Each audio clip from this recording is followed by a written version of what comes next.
Let's say we've already chosen it. You right now, you've already chosen a good low light pollution area and you want to find something interesting. Well, say you wanted to use Google Maps only and not use Google Earth. Well, okay, you can, but the one thing about this is that recently it's changed where I can now control it with the put down a command key on a Mac or put down a control key on a PC, and I can run it like Google Earth. I can see the topographical area. I can see where mountains are versus not. I can see how this goes through the Provo Canyon. You can see way over here into Heber. It's really cool. It works really well, but there's just a few extra features I'm going to show you in Google Earth. Number one tip, when you're doing a location scout with a map, I would face, if you're in the Northern Hemisphere, I would face south so that you're looking at everything from kind of the perspective that you're going to be looking at that Milky Way. For instance, say I want to go to the Payson Temple here. There's an LDS temple in Payson and it's right off the freeway, but it's far enough on the edge of this spot that it kind of gets away from the light pollution, just enough that you can actually see the Milky Way. So I'm going to location scout this spot based on this direction because that's where the Milky Way is going to be. And here's an example right away as to why you'd want to go Google Earth, because right here, this is the lowest angle I can go. Unless I bring my little guy down here and go into Street View, that's the lowest I can go, and that's not as cool. I mean, I'd like to see the horizon as if I'm standing there and see what my space will be like in the sky. So I get a little bit of information here, but it's just not enough. Let's go over to Google Earth. If you do a left click on your mouse and you hold down Control, it does this in Google Earth. If you hold down the middle mouse wheel, you click that and Control, it will go up and down and turn right and left, but you got to kind of hold it the whole time. You don't have to hold Control or Command too, by the way. You just hold down that middle mouse wheel. So I like to anchor myself in a position right here by double clicking on it, and then I use my Command key to kind of angle it, and then I fine tune it with left click drags and pulls and middle mouse button angle turns, and it's just work that you'll have to get used to as you play around with it. It's not that hard. So looking at Payson, I can see it from a perspective. Let me take that window out of the way so I have even more space. So this perspective that I will need for my shot, check out this image right now of my Payson Temple shot. You can see far into the right of these mountains, and you see a lot more than I'm seeing here on Google Earth. So I think I still need to change my angle. It's kind of like this. Something like that is my picture that I'm showing you right now. And I was standing right here at this part. They had just built this road. Nothing else was here. No houses. I think they've even built houses since then in this picture from 2017 imagery date. So since June of last year, I think there are more houses right there. And so you can't stand here and have that clearer view like I had in this picture that you're seeing right now. As you can see in that image, it's kind of cool to try and capture the Milky Way with light pollution. Even though it looks so blue and it's not exactly as clear as it can be, from this position right here by Payson, the light pollution was kind of bad, but not that bad. And why wasn't it that bad? Remember the video? Because I'm here looking out that direction, looking out and away. If I turn my light pollution map on again right here, you can see that I'm in light pollution in this yellow area. And which direction was I looking out? Out towards green and blue and dark. When you look away from the light pollution, all sorts of magic can happen. So let's turn that back off again. I'm going to give you the quick few rest of the tips, and then we're going to go through and I'm going to show you exactly how to do it. First thing is you're going to want to kind of look at your map from the perspective of where your Milky Way is going to be. And we've already talked about it, I should face south, but up here in the top right, there's this compass, and you can control this compass and pull it, and I would pull it all the way down so that it's at the very bottom. Now you know, okay, everywhere I'm looking is south, west, and east. So I know my Milky Way is in this area. So if I go and control, when you're using this control button, like I was telling you earlier, you can use Command and do that, and it just kind of rocks you from the position that you're at. But I recommend, oh, I'm pulling backwards. I recommend using the mouse wheel more, because then from that position, it rocks you down as if you were the camera and you're moving down to the ground level. Love this part. So I move myself down a little bit more, look at the Earth from this perspective, and I've got my south right in front of me. So I'm going to kind of navigate this spot. Let me turn up a little bit more so I can see what I'm looking at. I know that this area away from Payson has some pretty low light pollution if I keep going south. And then at Santaquin, if I continue out on this US 6, I can go past Goshen, and there's areas over here. So that brings me to my next tip. When you're out in these areas, what do you look for? Do you just grid search? Oh, boom, boom, boom. Look at everything? I wouldn't start there. I would start with roads, train tracks, rivers, canyons, mountains. Just go to obvious geographical coolness and topographical awesomeness, and then go to rivers and follow them. Like, look at this green spot right here. I would just follow this, and I'd zoom in a little bit, let the map refresh and get a really good view at the best that you possibly can, and then just kind of navigate it. Look at what's there. You might come across a bridge, a covered bridge, a really neat looking road that goes around it. Or you're just going to see a big field, a really cool field. Or there's a path right here. Okay, what's this road doing? Okay, I'll go along this road, or I'll follow these train tracks. Well, let me tell you a story about a time when I did this exact same thing. I knew this area was low on light pollution, and I was looking around for stuff. And as I'm following the tracks and looking at possible cool roads and canyons, I'm seeing all along the way these panoramio squares. Now, in today's time, Google has discontinued panoramio. So you might see this like I'm seeing it right now, or you might see over here, you can see where you can change and turn off panoramio and turn on Google Images. Google Map Images, there's not as many of them. I like the big circles. It helps me see where cool things are. But watch, I turn on Panoramio and there's a ton more. The last 10, 15 years, pictures have been added to Panoramio and they're gone. I just wish that they would move and transition that information over. But even though they discontinued Panoramio, they've kept it here, I think, for this purpose. They know Milky Way photographers need these here. So I look as I'm going down these cool roads and see where the grouping of images are. Where are there a lot of images? That's going to give away something that people who've been there in person think that the place is awesome. And that's what happened as I'm pulling through here and I can see this little train track and I'm watching it, following it, and then there's a picture. Oh, what's this picture? And at the time, I could click on this picture. It's opening up. Darn. Yep. So what happens is it says, try the new photo layers. Panorama has been retired. If I say switch to the new photos layer, it turns off Panoramio. It unchecks this box and only shows me those. So I just flat out can't see the picture anymore. But thanks to today's time of having street view, we just go up here underneath our compass, grab this little yellow guy and bring him onto the street. Let's see what's visible. If there's not an actual street view camera 360 view image of the area, it'll take you down to that level and use Google Earth from that perspective and let you see it from that perspective. But what's even better is when it has this, the actual view. And this is the trestle. You're going to see this in my lighting video. You're going to see this in one of our tutorials on how I process images. We love the trestle. It's just, you can see how you can't tell, but there's a fence right here that blocks your pathway into there. It's a little private area that you can't go into without crossing over the track and then coming down.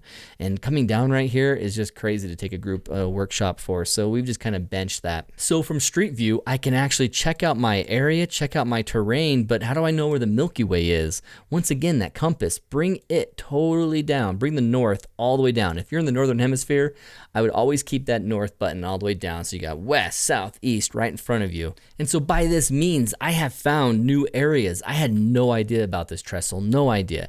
I found out about it the weekend before my daughter was born, and my wife's in the hospital, and I'm like, you know what, honey? The nurses here are helping you. I'm not really much help. would it be okay if I had your mother stay with my son tonight at home? And I took off to do some Milky Way photography. And by a miracle, she said yes. She's like, I guess, go ahead. And I went to the trestle that night with Brendan the day my daughter was born. So this will always be Josie's trestle right here, Josie's trestle. So I came and saw it. And it's the funny thing is this night, the first night we ever came here, we followed someone all the way there. And then when she pulled off here, we pulled off here. And she felt like, what are you guys doing? Why are you following me? And then we noticed that out on the trestle, there were lights. And she was with friends. She showed up, and they were there doing Milky Way photography. So that one night we came, we actually found 3 other people doing Milky Way photography. And ever since then, I've never seen another soul on the trestle. That was the only night I've ever seen anyone else there the same night I was.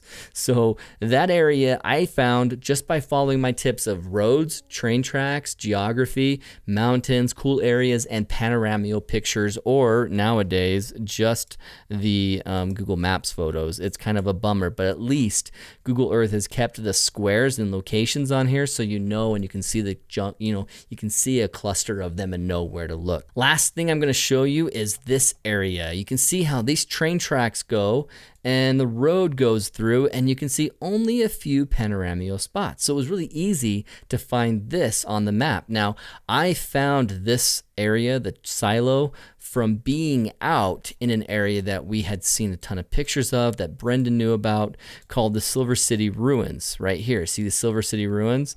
Tons of little pictures are all around here. So we were scouting this area in day, and in the distance we could see all along this road this very tall building. So let me show you what this area is.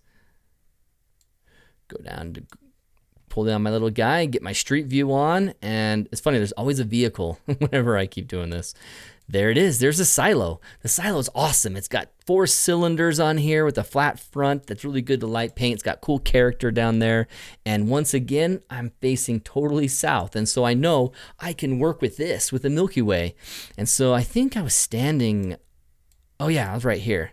So I was just up this way a little bit on this road, and I parked, pulled off right here.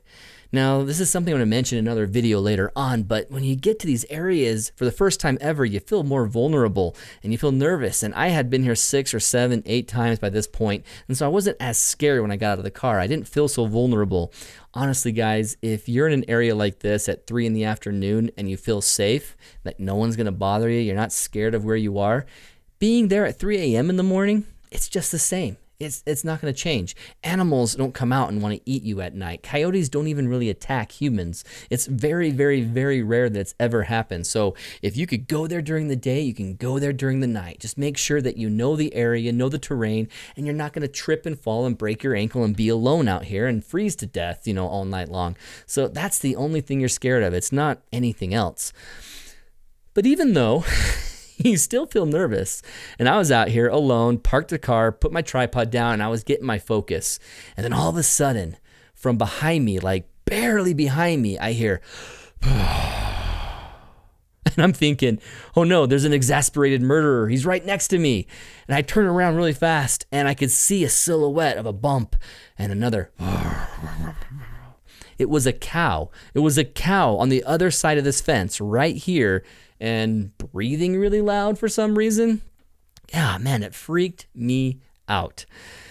So one of the best things you do, and I'll mention in this other video, is you turn your music on your phone. Turn it on really loud, because then animals, they just want to stay away from whatever that noise is. And people, yeah, you don't have to hear them coming. You'll see them coming with lights. Unless there's some creeper out there in the dark traveling through the area with no lights on whatsoever, no one's going to get the jump on you. You're going to be fine. So I loved it. I stood right around here. I put my light for light painting around this white pole and shot it up on here, light painted this silo and shot a beautiful Milky Way. Check this image out.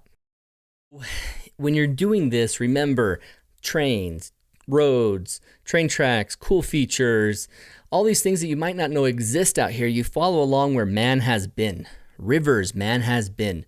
Canyons, man has been. Find cool things, and just geography, really cool geography. And how do you find topography in this? So let's talk about a couple topographical locations that I've done before, and I found through other knowledge, but then looked here. One I found entirely on Google Earth, had no idea they existed, and the other one my father-in-law told me about. So let's start with my father-in-law told me about, and I'm leaving and going to it now. It's called Notch Peak.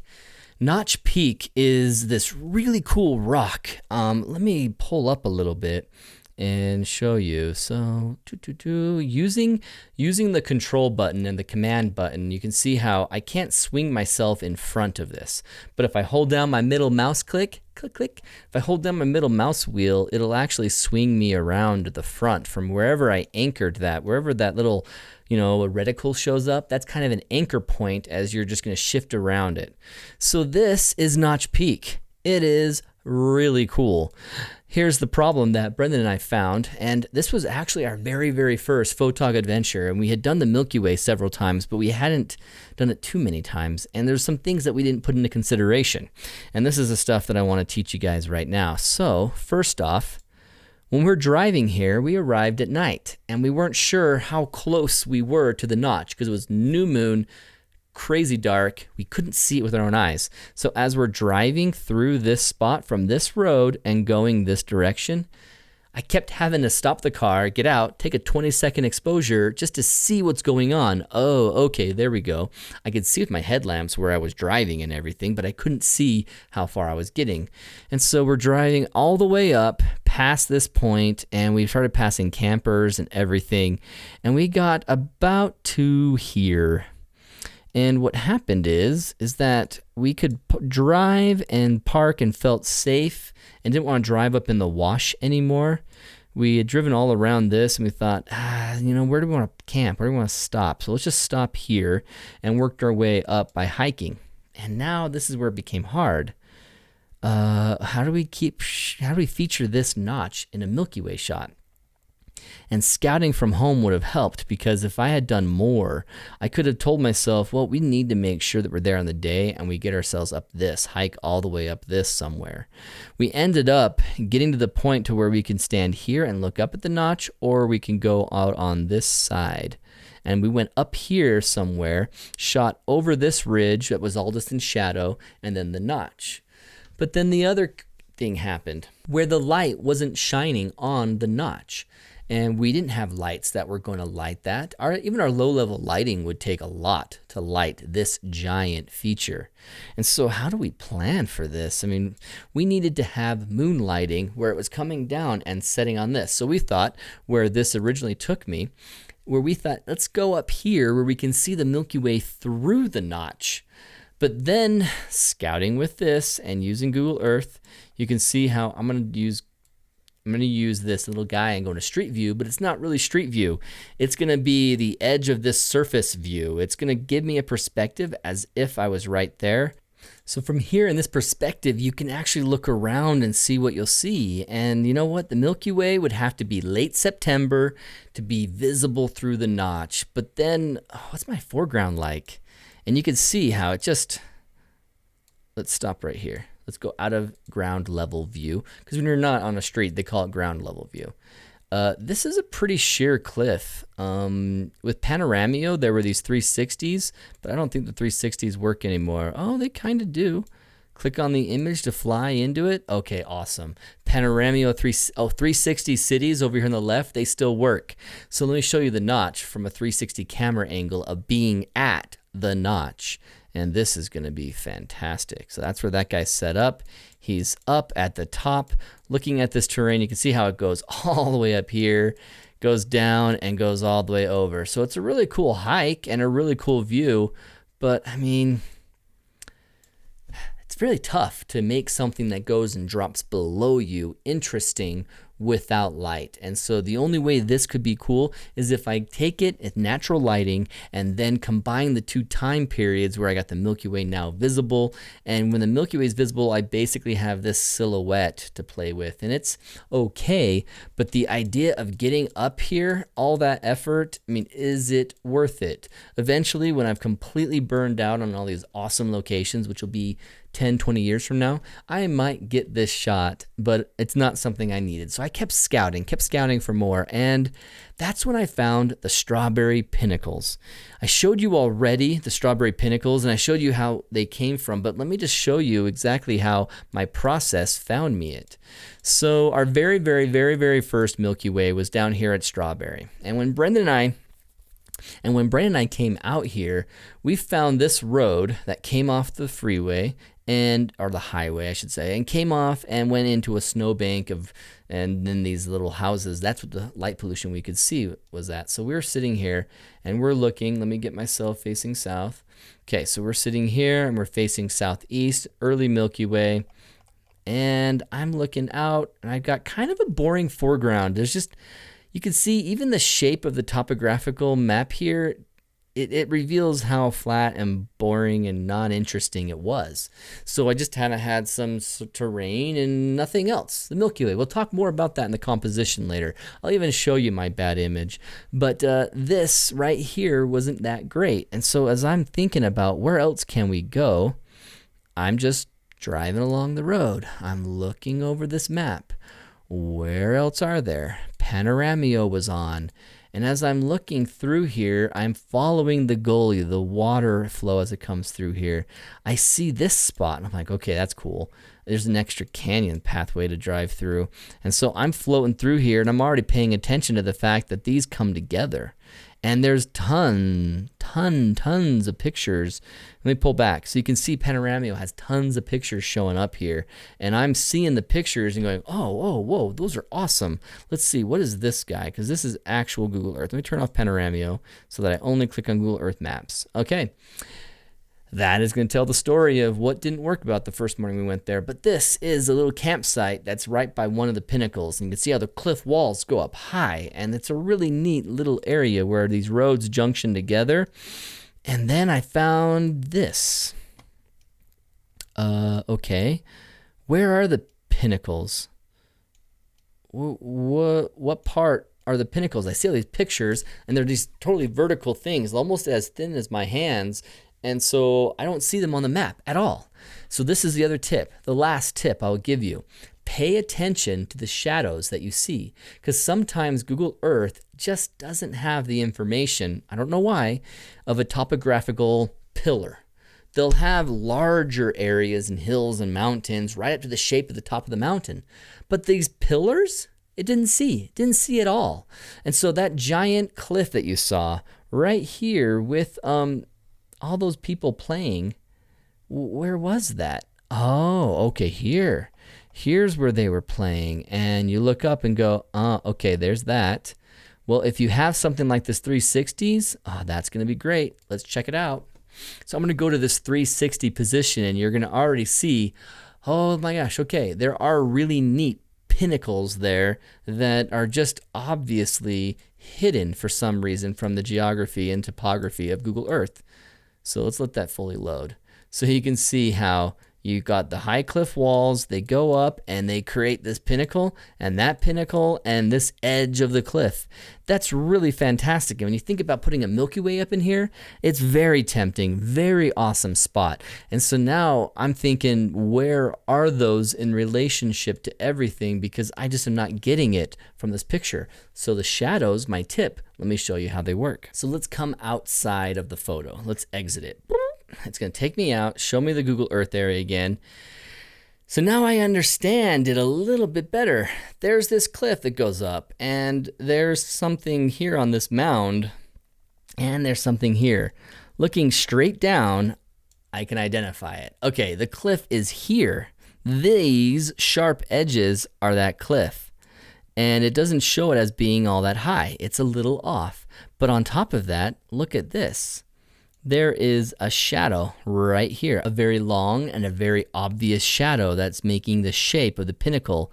And so this color of rock, it must be the top of that pinnacle. And over here, this long shadow is the top of this pinnacle. So now I can kind of work with this. I know that the pinnacles are these and this and this. Those are the pinnacles. So where can I shoot from? Let me go south. Okay, so inside here on this road by this river, that's very south. So late summer, fall, that would be a great Milky Way, practically vertical too. So it's pinnacle, pinnacle, Milky Way, pinnacle, pinnacle. That could be awesome. Or I can hike up into this position and try and get a southeast facing Milky Way that's going to arch off and work with the pinnacles. Both of those can be pretty cool. And so I found the pinnacles using my tools of streets, canyons, railroad tracks, rivers, all those obvious pathways. I just followed them and saw where it took me. Then I saw the panorama pictures, all the collections of something, and knew, well, something's there. People found something interesting there. And then I go to that location, check it out, and evaluate it. And then the last step I'll do is I'll either go there in person or I'll go into photo pills and decide where I want to stand based on where the Milky Way is going to be. So this is how I use Google Earth to map out locations that I should try with my camera in person someday. Going on location is always going to be better. Daytime especially. Trying to find your composition in the dark, you got to go to a high ISO and a very short shutter so you can quickly see how your framing is going and then get in a position. And you don't want to have to try and find something interesting. You want to be in position and then just master your composition. And so using this gets you there, gets you to the spot. It might even get you perfectly where you want to go, just depending on the terrain you're looking at. But then when you get there, you might find out there's this cool cactus over here. There's this cool tree. I love the way this dead tree branch looks. I'm going to build my composition around these elements and get an awesome Milky Way shot. Hope this makes sense. I know there's a lot of information in here, but if you have any questions, let me know. Email me. If you enjoy this channel, if you're a Milky Way photographer out there, click subscribe and like. And if you want to capture all these live streams that we do every Wednesday, it's Milky Way Wednesday, 7 p.m. I'm live right here in the studio talking Milky Way. If you want to capture that and join me live, make sure you hit the bell button so that you can be notified and be there and not miss anything from Photog Adventures.